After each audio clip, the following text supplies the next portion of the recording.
Hi, today we're going to read a slightly shortened version of the Communist Manifesto by Karl Marx and Friedrich Engels. The Communist Manifesto is easily one of the most important pieces of writing in the last 200 years. It changes the world, undeniably. It's responsible for revolutions around the world, a few of which were successful. And most importantly to history, arguably, are the revolutions in Russia, in China, and then slightly less, perhaps, important in Cuba. Those are the successful ones, at any rate. Also, let's not forget Vietnam, Cambodia as well. So, the Communist Manifesto by Karl Marx and Friedrich Engels. It begins. The history of all hitherto existing society is the history of class struggles. And right here in this first sentence, Marx and Engels have a groundbreaking idea. You see, before Marx and Engels, there were other theorists about what creates change in history.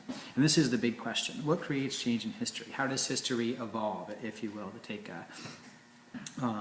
take a Darwinian, or a lot of people knew about evolution before Darwin. He just creates natural selection. But anyway, what creates change in history? Well, originally, most folks are religious around the world, and they say God creates change in history. And then you fast forward a few thousand years, and in comes Hegel, talking after Napoleon has nearly conquered the world and then been defeated. And he says, no, it's great men that change history, although the great men are helped by what he calls the world spirit. So again, you have sort of this some kind of deity, supernatural force that sees a time in the world when things need to change, and they find this great man who can act as a vessel for the world spirit, like a wellspring, and out flows the world spirit through the great man, and then you have change. Well, Marx and Engels have a totally different idea.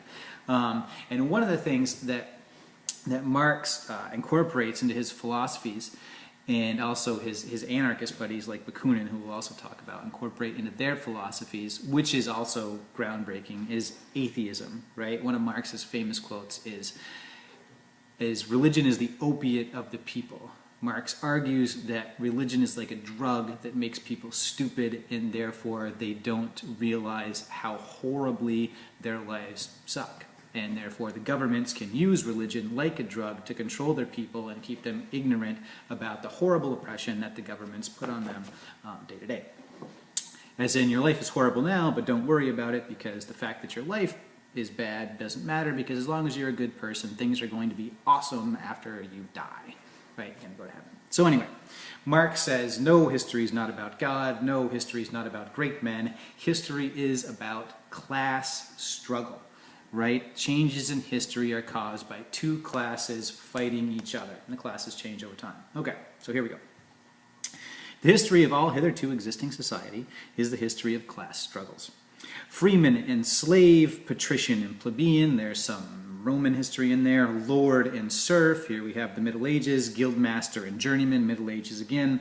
In a word, oppressor and oppressed stood in constant opposition to one another, carried on an uninterpreted, now hidden, now open fight, a fight that each time ended either in a revolutionary reconstruction of society at large, or in the common ruin of the contending classes. So either society is rebuilt totally and you have a new organization of classes, or both the classes totally get destroyed and society is laid waste. You know, like when the barbarians come in and take out the Roman Empire.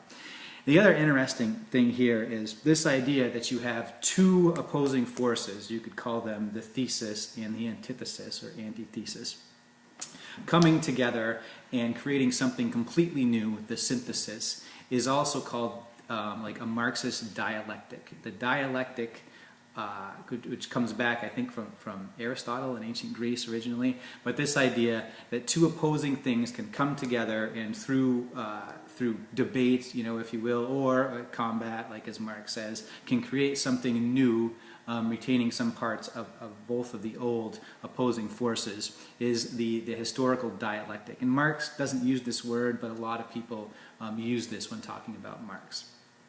So at any rate, in the earlier epochs of history, we find almost everywhere a complicated arrangement of society into various orders, a manifold graduation of social rank. In ancient Rome, we have patricians, knights, plebeians, slaves in the Middle Ages, feudal lords, vassals, guildmasters, journeymen, apprentices, serfs. In almost all of these classes, again, subordinate gradation. So all that means is back in the day, right before 1848, when this thing is published, there were many classes all competing against each other. It's a big mess, right? The modern bourgeois society that is sprouted from the ruins of feudal society has not done away with class antagonisms, but it has established new classes, new conditions of oppression, new forms of struggle in place of the old ones. Okay, so bourgeois, right? Big word you got to understand if you want to understand Marx. Bourgeois, bourgeoisie, proletariat. Bourgeois is urban, wealthy, non-noble, right? Essentially, Marx is writing about the effects of the Industrial Revolution. The Industrial Revolution totally changes society. More than any revolution in history, the American Revolution pales in comparison, Russian Revolution, French Revolution, all these revolutions are nothing compared to the Industrial Revolution.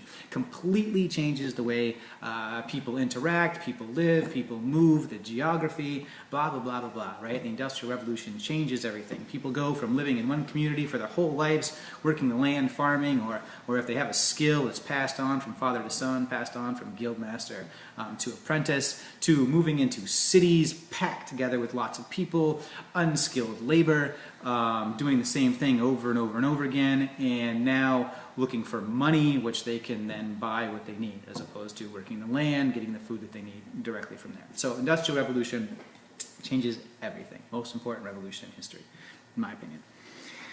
Okay, so bourgeois, those are the guys, according to Marx, that own everything, right? The proletariat, those are the workers, they work for the bourgeois. Our epoch, the epoch of the bourgeoisie, possesses, however, this distinctive feature. It has simplified the class antagonisms. Society as a whole is more and more splitting up into two great hostile camps, into two great classes directly facing each other, bourgeoisie and proletariat, who I just explained. Each step in the development of the bourgeoisie was accompanied by a corresponding political advance of the class. So, as the bourgeoisie gains economic power, economic is the division and use of resources supplied by the earth, they get political power, which is the distribution of power among any particular group of people. So, Marx is one of, not the first guy, but he makes this really important link that as you get richer, you get more political power. So you get control over countries when you get control over businesses. And this is what happens in the Industrial Revolution. Marx is spot on here. And if you want to understand modern society and how big corporations run elections, look at Marx, right? If you get money, you can buy the political power, right? And this wasn't true before the Industrial Revolution. Not that nobles had lots and lots of money, but essentially their wealth came from land, whereas Marx realizes that the wealth of the bourgeoisie comes from making profits from businesses, then reinvesting the profits in capital, hence capitalism, which then allows them to quickly expand their businesses and make more and more money. Nobles were more interested in spending their money on lavishness, on comforts, on things that they could hang on their walls, on bigger palaces. They could show their buddies, sort of compete with each other about what they owned. Capitalists interested in expanding business, making more money. Okay. An oppressed class under the sway of the feudal nobility. This is where the bourgeois begins. You know, they're the guild masters, the shop owners, the little businesses, and they're oppressed by the nobles in feudal society. An armed and self-governing association in the medieval commune, as these places sort of broke off and became independent, of the feudal lords. Here, independent urban republic, as in Italy and Germany, where you have actual cities ruling themselves. There, taxable third estate of the monarchy, as in France. We've talked about that in the French Revolution. The bourgeois, part of the third estate, the least amount of political power, but, you know, some of the biggest money before the revolution.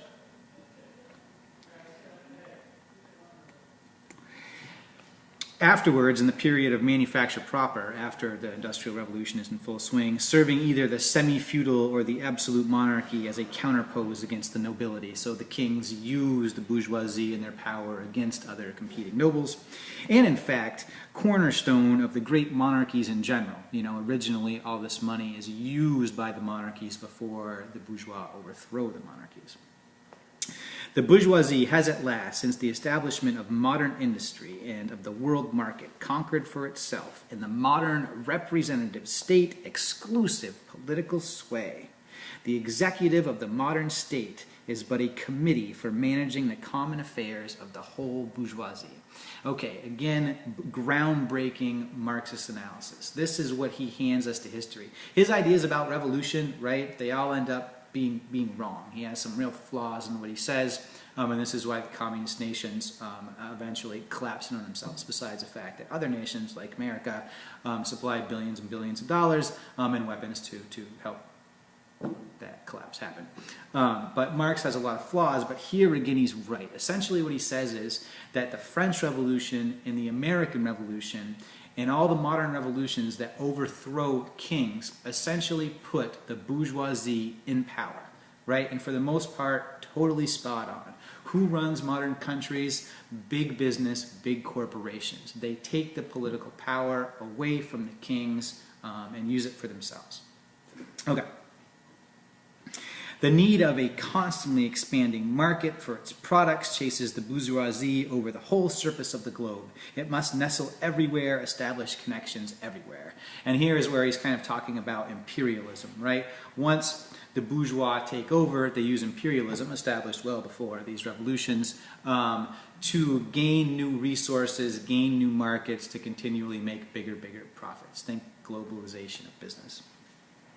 The bourgeoisie, during its rule of scarce 100 years, has created more massive and more colossal productive forces than have all preceding generations together.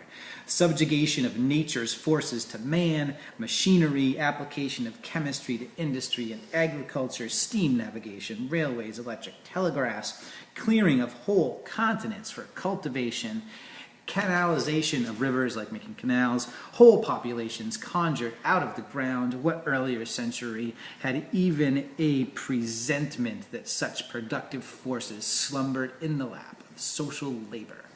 The Industrial Revolution creates more consumer goods and more goods than any other revolution or economic reorganization in history. There is just so much stuff out there produced by the Industrial Revolution, causes huge population explosions, lots and lots more food, lots more clothes, all kinds of stuff, right? More than anybody could possibly imagine. In proportion as the bourgeoisie, i.e. capital, is developed, in the same proportion is the proletariat, the modern working class, developed a class of laborers who live only so long as they find work, who work only so long as their labor increases capital. These laborers, who must sell themselves piecemeal, are a commodity, like every other article of commerce, and are consequently exposed to all the vicissitudes, changes, of competition, to all the fluctuations of the market.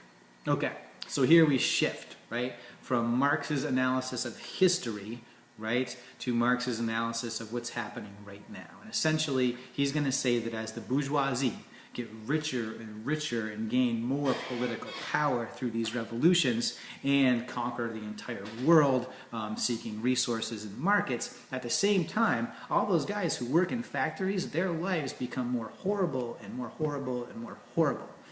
They're only worth anything as long as their labor is needed. And they're only worth the lowest amount that the bourgeoisie can pay them to keep up their productive forces. These guys, and he'll say this, you know, as we move on, become essentially cogs in the machine, gears in a wheel. Their tasks are about as menial and repetitive as possible, and they get no money, right? Okay. Owing to the extensive use of machinery and to division of labor, the work of the proletarians has lost all individual character and consequently all charm for the workmen. Work sucks now because you're just pulling a lever, pushing a button, mining some coal, right? Instead of seeing the production of a product from its beginning to its end with lots of skill, intensity, etc., etc. He becomes an appendage of the machine, like a limb. And it is only the most simple, most monotonous, and most easily acquired knack that is required of him. Hence, the cost of production of a workman is restricted almost entirely to the means of subsistence that he requires for his maintenance and for the propagation of his race. In other words, because there's so many workmen and their skills are so easy to learn and they're so readily available, they need no talent at all, that you only need to pay them as much as it costs for them to eat and reproduce, right? Because if one guy wants more money, then the guy behind him is starving and he will work for food and to feed his family, right? But the price of commodity and also of labor is equal to its cost of production. In proportion, therefore, as the repulsiveness of the work increases, the wage decreases, right? So as the work becomes more horrible and simple, the wage goes down, right? So people's lives are worse and they're poorer, right? Nay, more, in proportion as the use of the machinery and division of labor increases, in the same proportion the burden of toil also increases, whether by prolongation of the working hours, by increase of the work enacted in a given time, or by the increased speed of machinery, etc., etc. So the more machines in factories, the worse workers' lives are, the less they get paid, the more they suffer, starve, etc., etc.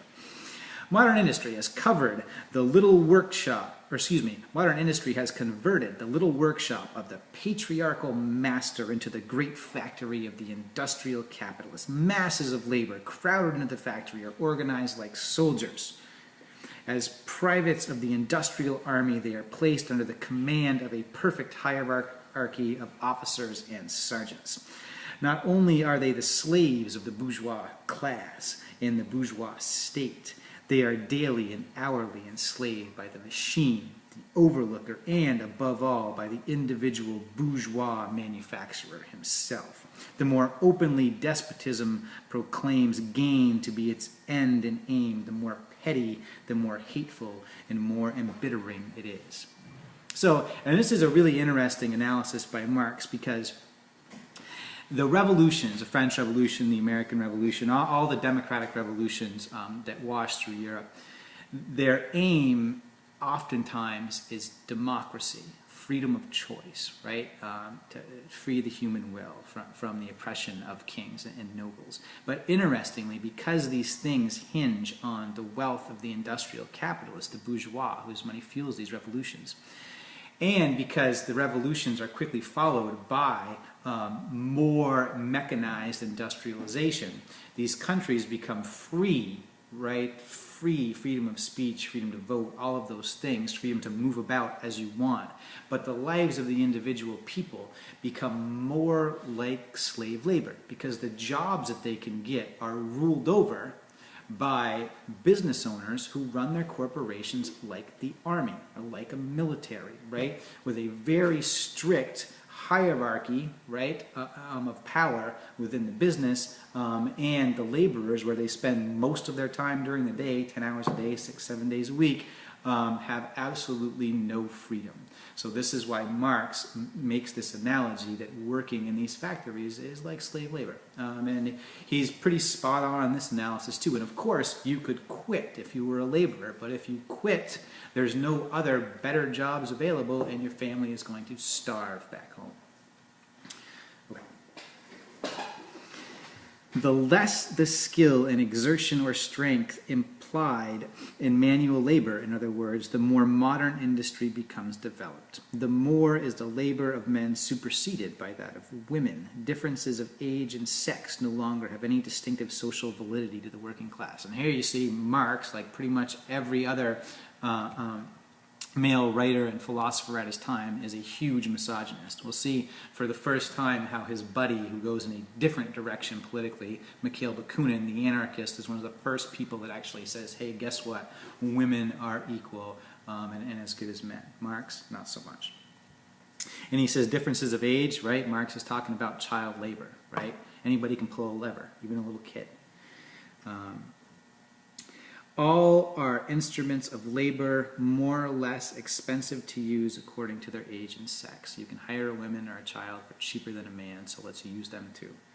No sooner is the exploitation of the labor by the manufacturer so far at an end that he receives his wages in cash than he is set upon by the other portions of the bourgeoisie, the landlord, the shopkeeper, the pawnbroker, etc. So, when he's talking about the individual lives of these laborers, once you get paid for this horrible toil that you do and you get paid very little, immediately you have to pay out other members of the bourgeoisie class who own the food industry, who own all the apartments around, and so they take your money and you're left with nothing except just enough to eat so you can get up the next morning and go back to the factory. But with the development of industry, the proletariat not only increases in number, it becomes concentrated in greater mass, its strength grows, and it feels that strength more. The various interests and conditions of life within the ranks of the proletariat are more and more equalized, in proportion as machinery obliterates all distinctions of labor, and nearly everywhere reduces wages to the same low level. The growing competition among the bourgeois and the resulting commercial crisis makes the wages of the workers ever more fluctuating. The unceasing improvement of machinery, ever more rapidly developing, makes their livelihood more and more precarious. The collisions between individual workmen and individual bourgeoisie take more and more the character of collisions between two classes. Thereupon, the workers begin to form combinations, trade unions, against the bourgeoisie. They club together in order to keep up the rate of wages. They found permanent associations in order to make provision beforehand for these occasional revolts. Here and there, the contests break out into riots. So, Marx is saying that while the lives of the workers are being made more and more horrible, factories also, by the nature of how they're constructed, take all of these people, treat them all equally horribly, and then pack them together in the smallest possible space, right? So what's going to happen? They're going to talk to each other. They're going to express their anger together, right? And they're going to feel the power of the group. So they're going to get together, they're going to form some trade unions, and they're going to collectively bargain sometimes, try to get higher wages, and if they don't get what they want, sometimes they're going to fight. There's going to be riots. And here is where Marx is leading us towards the idea of the communist revolution, that he believes is inevitable. One thing about Marx is he thinks that these class struggles are going to play out in a particular way in history. It's a rather deterministic view. Okay. Now and then the workers are victorious, but only for a time. The real fruit of their battle lies not in the immediate result, but in the ever-expanding union of the workers. So each individual riot, each individual success for higher wages is not what's important. What's important is that the workers around the world become more and more united together. This union is helped on by the improved means of communication that are created by modern industry, and that places the workers of different localities in contact with each other. It was just this contact that was needed to centralize numerous local struggles, all of the same character, into one national struggle between classes. But every class struggle is a political struggle. So what he's saying also, these factories are all connected by telegraph lines, right? So not only can you feel like you're part of a brotherhood within a factory of a bunch of oppressed people packed together, but you can also communicate very quickly with a telegraph and printing press, which has been around for hundreds of years, all around the world, right? So you can unite together. The organization of the proletarians into a class and consequently into a political party is continually being upset again by the competition between the workers themselves.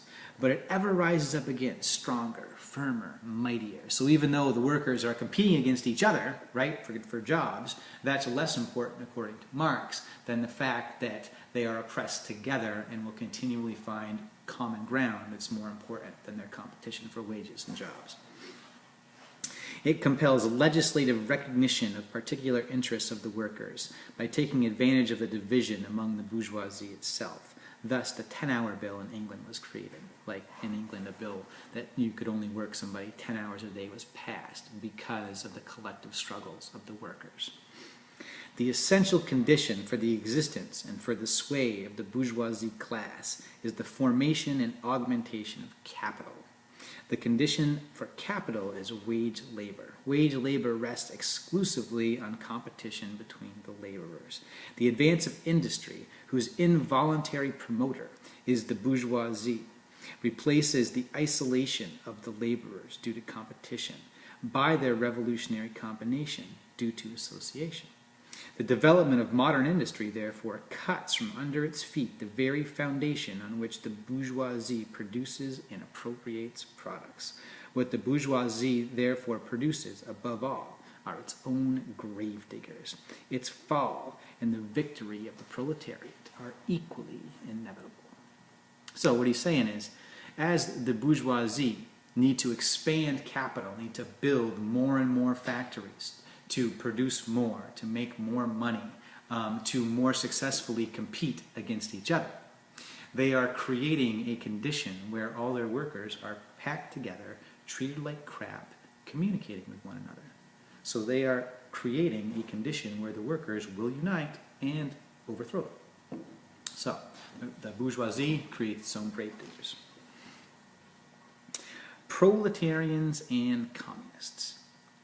In what relation do the communists stand to the proletarians as a whole? So at this point, Marx is defining, if you will, the Communist Party, the group of people who politically call themselves communists, and saying, okay, what do we have to offer the proletarians as a whole around the world? The communists do not form a separate party opposed to other working class parties.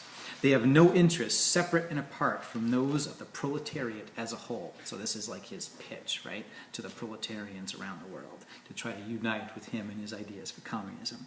They do not set up any sectarian principles of their own by which to shape and mold the proletarian movement. The communists are distinguished from the other working class parties by this only: one, in the national struggles of the proletarians of the different countries, they point out and bring to the front the common interests of the entire proletariat, independent of all nationality, right? So the communists, according to Marx, do not believe in struggles between nations. They want to get the workers all around the world to unite together, right? So they don't believe in national borders.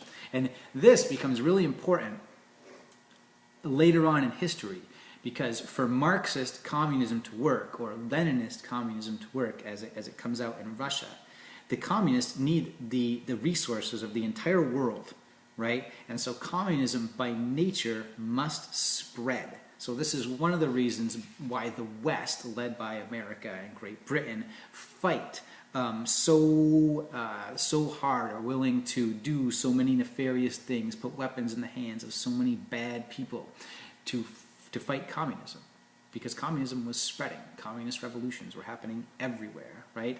Because in order for it to work, everybody's got to be a communist. The resources of the world need to be shared. Two, in the various stages of development which the struggle of the working class against the bourgeoisie has to pass through, they always and everywhere represent the interest of the movement as a whole, right? And so Marx, again, this is him pitching, selling his Communist Party to the workers of the world, saying that we don't represent any particular interest separate from your interest. We represent all of you, right? Sales pitch. The communists, therefore, on the one hand, practically the most advanced and resolute section of the working class parties of every country. That section which pushes forward all other, On the other hand, theoretically, they have over the great mass of the proletariat the advantage of clearly understanding the line of march, the conditions, and the ultimate general results of the proletarian movement. So Marx is saying the communists aren't just a force behind the proletarian movement, pushing it forward eventually into this revolution to take over the world for the workers, but they're also the brains behind the movement. They're the only ones who understand how the vision can become reality. So they're pretty much everything. The immediate aim of the communists is the same as that of all other proletarian parties: formation of the proletariat into a class, overthrow of the bourgeoisie, supremacy, conquest of political power by the proletariat.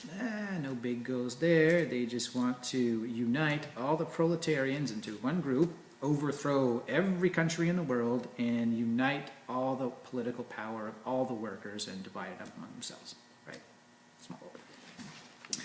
The distinguishing feature of communism is not the abolition of property generally, but the abolition of bourgeoisie property. But modern bourgeois private property is the final and most complete expression of the system of producing and appropriating products that is based on class antagonisms, on the exploitation of the many by the few. In this sense, the theory of the communists may be summed up in the single sentence: abolition of private property. Right? So essentially they're saying we have to get rid of private property because this very small group, the bourgeoisie, the minority, the 1% in today's world, if you will, own all the property, all the capital, which is what you use to produce things, factories, machines, etc. And they use that power to exploit the masses of the world.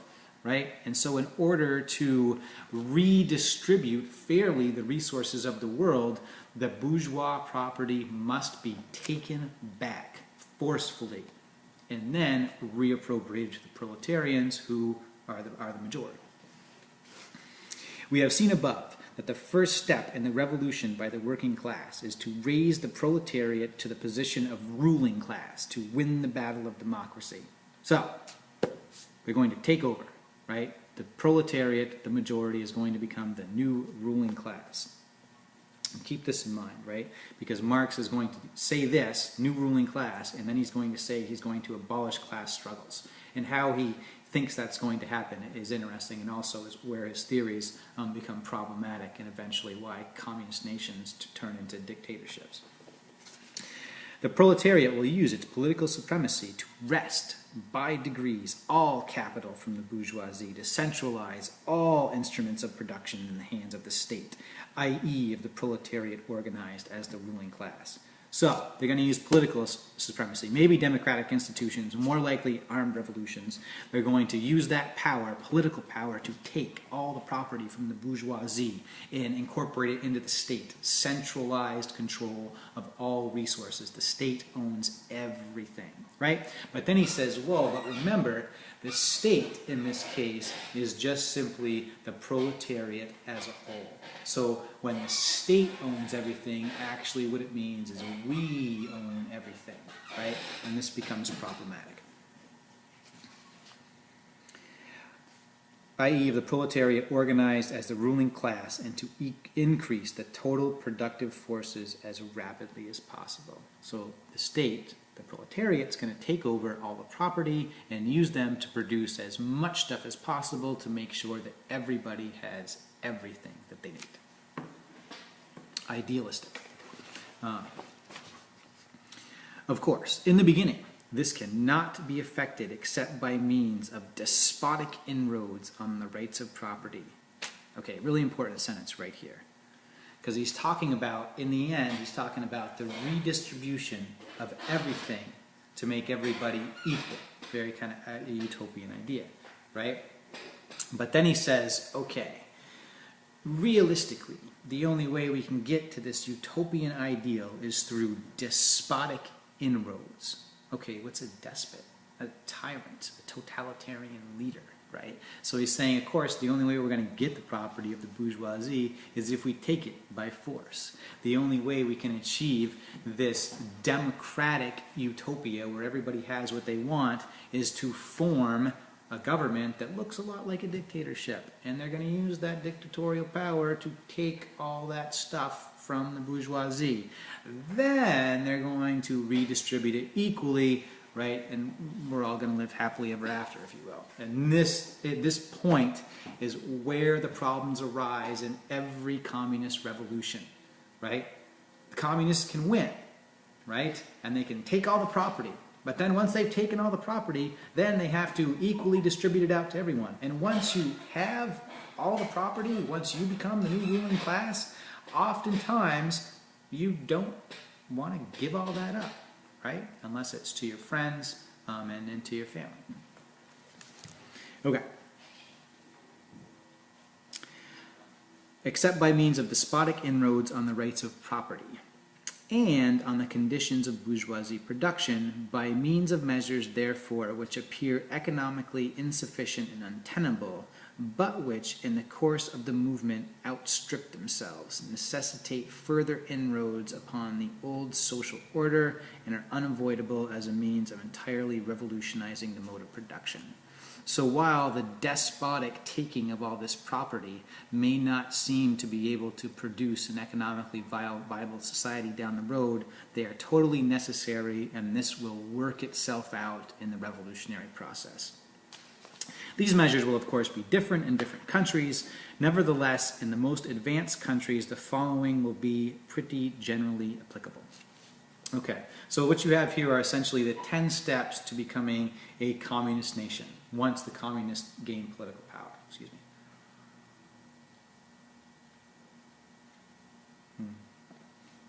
me. Coffee, one of the great products available everywhere and cheaply because of capitalism and imperialism, probably grown from nearly slave labor in some third world country and yet enjoyed around the world everywhere else by wealthier folks like myself for pennies. Okay, step 1, abolition of property in land and the application of all rents of land to public purchases. So you take all the land from everybody, right? And as the state rents the land out to people, then the money will go back to the people. So the state will take all the property, then rent it out to folks, and then use the money they get from the rent to provide other public services, you know, transportation, healthcare, military, that kind of stuff. A heavy progressive or graduated income tax. And as we read these further, right, those of you who watch this in the East, right, think about how many of these steps your country has already taken. And those of you who are watching this in the West, think of these same steps. My Chinese students, who are supposedly ruled by a communist party, one-party rule, think of how many things you have that are familiar from this list. And then my American students, think about how many of these things we have in America. And what you will find out is, as far as Karl Marx is concerned, China and America are very similarly communists, right? And I'm not saying that because I want to say, you know, America's being taken over by communists, you know, let's beat the political drums. No. What America has done, and many Western nations have done to avoid communist revolution, is to actually incorporate much of Marxist ideology, policy into their countries. And we've benefited from it, right? The creation of the middle class is by adopting, arguably, a lot of Marx's ideas. Okay, so, heavy progressive or graduated income tax. Guess where we have that? Right here in the USA. Abolition of all rights of inheritance. So that means Marx says you can't inherit any property. And really inheritance is the cornerstone of unearned wealth, right? I mean, essentially they mean the same thing, right? So if you want to get rid of the power of the bourgeoisie, you can do it in one generation. Just take all the money after they die, right? And give it out equally. Okay, and you can imagine lots of people have a huge problem with this. Well, here in America, we have rights of inheritance, but what do we do with that inheritance? Ever heard of the death tax, right? You get taxed based on what you inherit. This is a Marxist idea, right? And then that money can therefore be used arguably to help educate and give other less fortunate people more rights or more ability to become successful themselves. So take away money that people didn't earn. Confiscation of the property of all emigrants and rebels. An emigrant is somebody who moves away, and a rebel is somebody who's against your country, right? Do they take away the property of criminals in China? Sure they do. Do they take away the property of the criminals in America? Yes, they do, right? So this is something we also have in common. Centralization of credit in the hands of the state by means of a national bank with state capital and an exclusive monopoly. So one bank, right, that controls the money supply in your country, right? In China, you have a central bank. In America, we have the Fed, which are two different organizations, and that the Fed is a whole other subject, essentially. But Marx realizes, as do the folks who created the Federal Reserve, that the people who control the money supply in a country control much of the power in the country. And if you want to be able to manipulate the economy, arguably for the good of anyone, what you must control is the money supply and financing, the ability to loan out that money, right? And increasing the money supply in America is one of the cornerstones of our recent, in the last 50 years, economic booms. Although it has many, many other problems, which we'll get to in other times. Okay. Centralization of the means of communication and transport in the hands of the state, right? Like, think the FCC, Federal Communications Commission, controls the airwaves and sells them out. Think of city buses controlling transportation. Think of federal regulation of airlines, right? This happens in many, many countries, right? If the state controls transportation, hopefully people can move about easier and more cheaply, and therefore find jobs when they need to. And increase their own ability to make money and provide for themselves. So we got it here, they got it there. Another communist idea that we've adopted. Extension of factories and instruments of production owned by the state, the bringing into cultivation of wastelands, and the improvement of the soil generally in accordance with a common plan. Right? So own the farms, own the factories, try to get more and more as you can, and centrally plan your production of food and of resources. This is something we do a lot less over in America and the West, although we do it, and corporations certainly do this, than happens in more communist countries. Equal liability of all to labor, establishment of industrial armies, especially for agriculture. Everybody has to work, right? Is what Marx is saying here. Combination of agriculture with manufacturing industries, gradual abolition of the distinction between town and country by a more equitable would work also there, distribution of the population over the country. So more suburbias, less congested cities, less totally open pastures and farmland.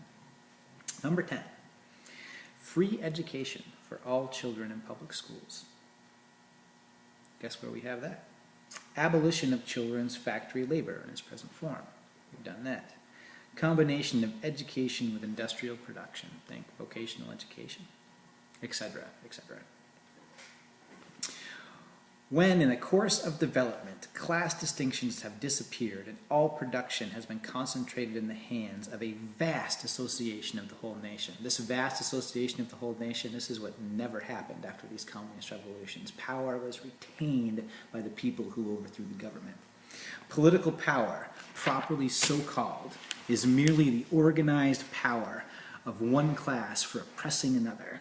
If the proletariat, during its contest with the bourgeoisie, is compelled by the force of circumstances to organize itself as a class, if, by means of revolution, it makes itself the ruling class, and as such sweeps away by force the old conditions of production, then it will, along with these conditions, have swept away the conditions for the existence of class antagonisms and of class generally, and will thereby have abolished its own supremacy as a class. The most idyllic utopian statement in this reading. Essentially, Marx says, after the proletarians organize themselves into a revolutionary force, and they take over governments and then take all the property, then in some feat of altruism, these leaders who have led the charge to take all this property will then use their power to give up all their power and redistribute everything equally, right? And this is where Marxist ideology is wrong, or where it hasn't worked out anyway. Essentially, once people take all the property, they want to keep it, and that's one of the major problems with communism. In place of the old bourgeois society, with its classes and class antagonisms, we shall have an association in which the free development of each is the condition for the free development of all. In short, communists everywhere support every revolutionary movement against the existing social and political order of things. In all these movements, they bring to the front as the leading question in each the property question, no matter what its degree of development at the time. Getting the property is the most important. Finally, they labor everywhere for the union and agreement of the democratic parties of all countries. Bring these guys together for the world revolution. The communists disdain to conceal their views and aims. They openly declare that their ends can be attained only by the forcible overthrow of all existing social conditions. You can see why people are afraid of these folks. Let the ruling class tremble at the communist revolution. The proletarians have nothing to lose but their chains. They have a world to win. Workers of the world, unite. Questions? Carried on an uninterpreted, now hidden, now open fight. A fight that each time ended either in a revolutionary reconstruction of society at large or in the common ruin of the contending classes. So either society is rebuilt totally and you have a new organization of classes, or both the classes totally get destroyed and society is laid waste. You know, like when the barbarians come in and take out the Roman Empire. The other interesting thing here is this idea that you have two opposing forces, you could call them the thesis and the antithesis or antithesis, coming together and creating something completely new, the synthesis, is also called like a Marxist dialectic. The dialectic, which comes back, I think, from Aristotle in ancient Greece originally, but this idea that two opposing things can come together and through debate, you know, if you will, or combat, like as Marx says, can create something new, retaining some parts of both of the old opposing forces, is the historical dialectic. And Marx doesn't use this word, but a lot of people use this when talking about Marx. So at any rate, in the earlier epochs of history, we find almost everywhere a complicated arrangement of society into various orders of manifold graduation of social rank. In ancient Rome, we have patricians, knights, plebeians, slaves. In the Middle Ages, feudal lords, vassals, guildmasters, journeymen, apprentices, serfs. In almost all of these classes, again, subordinate gradation. So all that means is back in the day, right before 1848, when this thing is published, there were many classes all competing against each other. It's a big mess, right? The modern bourgeois society that is sprouted from the ruins of feudal society has not done away with class antagonisms, but it has established new classes, new conditions of oppression, new forms of struggle in place of the old ones. Okay, so bourgeois, right? Big word you got to understand if you want to understand Marx. Bourgeois, bourgeoisie, proletariat. Bourgeois is urban, wealthy, non-noble, right? Essentially, Marx is writing about the... Hi, today we're going to read a slightly shortened version of the Communist Manifesto by Karl Marx and Friedrich Engels. The Communist Manifesto is easily one of the most important pieces of writing in the last 200 years. It changes the world, undeniably. It's responsible for revolutions around the world, a few of which were successful. And most importantly to history, arguably, are the revolutions in Russia, in China, and then slightly less, perhaps, important in Cuba. Those are the successful ones, at any rate.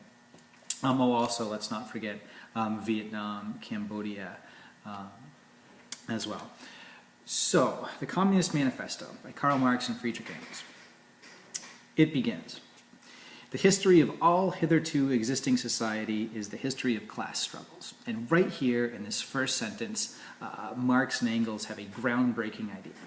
You see, before Marx and Engels, there were other theorists about what creates change in history. Quotes is religion is the opiate of the people. Marx argues that religion is like a drug that makes people stupid, and therefore they don't realize how horribly their lives suck. And therefore the governments can use religion like a drug to control their people and keep them ignorant about the horrible oppression that the governments put on them day to day.